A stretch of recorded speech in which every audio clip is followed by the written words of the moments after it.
go to a pond, and go to feed them as people are not supposed to. But it's a lot of fun for kids and adults to see them so close and get a sense of their little personalities.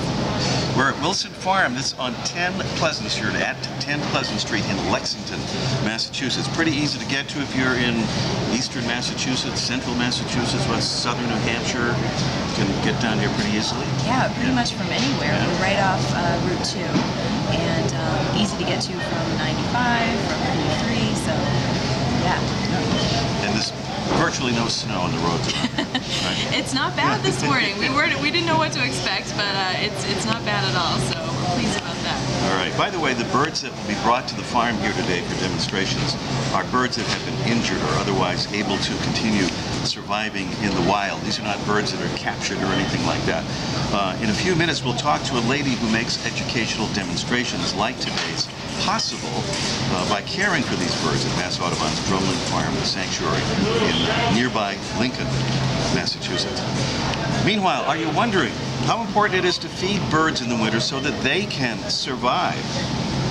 Well, the Nature Conservancy reports on a recent study conducted in Wisconsin, which concluded that black-capped chickadees with access to bird seed had a much higher overwinter survival rate, almost 70%, compared to those without access to human-provided seed, just 37%. They also point to other studies that indicate bird feeding produces significantly earlier egg-laying dates, larger clutches of eggs, higher chick weights, and higher overall breeding success.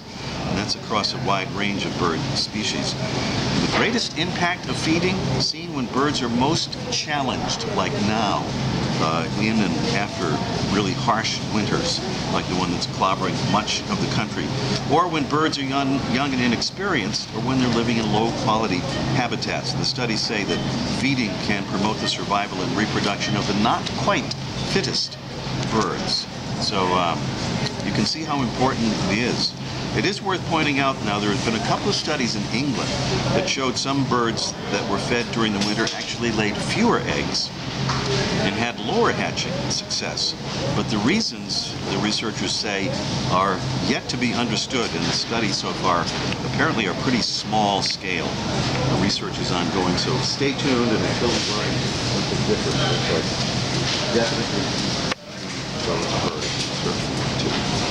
so much for the cold. We have a conservation report this week, and it concerns a warming world. As most folks know now, extreme weather of the kind we're having here in the Northeast is regarded by most scientists as another sign of climate change.